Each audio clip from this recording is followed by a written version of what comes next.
Host of the Dana Loesch Show. She also is a spokesperson for the NRA. Dana, good morning to you. Good morning, Dana. Good morning, everyone. All right, so the Florida State Rachel. Legislature has passed some gun control bills. The bill creates, among other things, a risk protection order allowing police to confiscate guns of people who are involuntarily committed under the Baker Act or who pose a violent threat to themselves or others. And it also has a guardian program where certain members of teaching staff or faculty might be able to carry guns. What's your reaction to what Florida has done?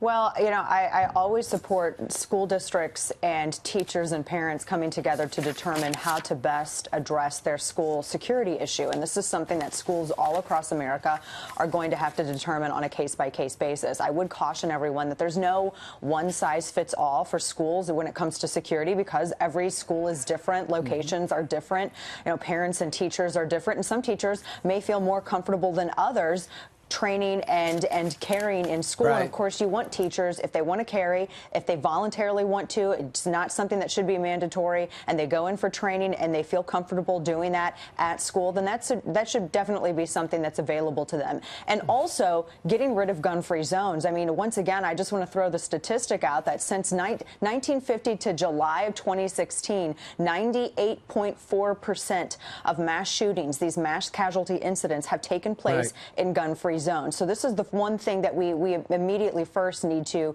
get rid of, is this idea that creating soft targets and making people defenseless somehow keeps them safer. Right. And let me just add what the else. NRA believes, you know, and has issued. Right. Go ahead. Sorry. Here's some other things that Florida put into play that the governor might have a problem with. He's got a few days to sign or not sign. He's against allowing teachers and staff to be armed after 140 hours of training. He is against raising the rifle age to 21. He says a 3-day waiting period, funding school officers and the training, and he wants to give police, as Steve mentioned, more power to seize weapons and banning bump stocks. So Florida came out strong. The governor doesn't like two elements of this. Do you look for him to pass this? Would the NRA be in support of that?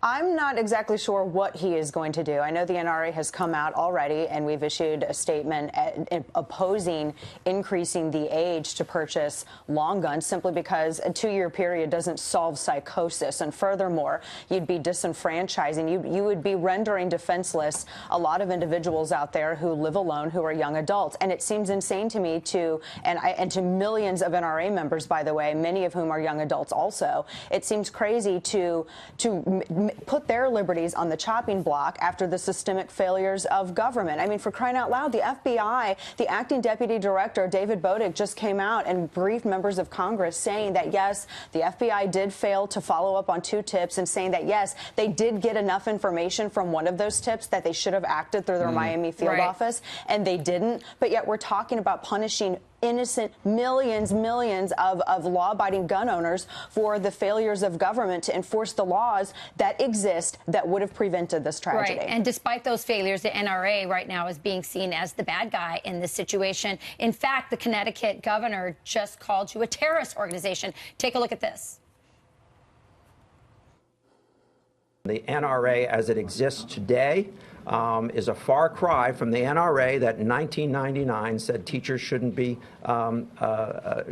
carry weapons in schools, or in the 90s also said that we should have universal background checks.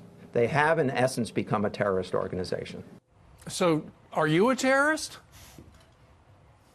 I mean, I'm a mom. I have kids. I mean, we're dealing with homework issues late last night. I mean, you know, maybe making my kids get all their homework done makes me some kind of terrorist. You know, I can't take seriously anyone who says that they're coming to this conversation. I cannot take their claims of good faith genuinely or seriously at all when they decide to insult and smear millions of law-abiding Americans. And one of the things I'm asking for parents who are NRA members or law-abiding gun owners to do is they can just shoot a quick video, upload a video, video on social media using the hashtag NRA parents to explain why they carry and why they're not terrorists. Because I'm tired of people questioning mothers and fathers and saying that they love their firearms more than they love their children. One of the reasons that I have a firearm is to protect my family, is to protect my kids. I mean, honestly, you know, guys, let's be real. In my mind, I'm like 7 foot tall, 400 pounds, right? But in reality, I'm 5'6" and I weigh $125. I'm going to be easily overpowered. I want to be able to defend my family, and I'm not going to be shamed for it. I'm not going to be shamed for it by the Connecticut governor or anyone else that wants to smear me or anyone as terrorists because we disagree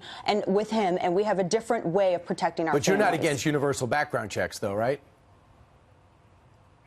Like the ones that failed in California or the ones that have failed in Colorado. I mean, I do believe that one of the things that we need to do is make sure that states are reporting fully and accurately, which they're not doing, all of their criminal convictions to the National Crime Information Center for NICS to check when someone purchases a firearm. Look, NRA and Wayne LaPierre have come out strong against this, actually longer than I've been able to vote, really, saying that we need to make sure that this system works accurately. And I just want to, again, the political class could fix this tomorrow. They could fix it today. They could say, look, these states need to report this into the system. And a real quick note, because I know everyone brings up Prince versus the United States, that was a case that was about the federal government forcing the states to implement and administer a system by the federal government. It doesn't prevent states from reporting convictions, people who are dangerous to others, who've been convicted in a court of law, sending that to NCIC so we can stop dangerous people, dangerous criminals from purchasing firearms. That's what we all want. We all need to come together to make sure that system works. All right. Thank you, Dana. Dana. You're not a terrorist. Thank you very much for joining us live.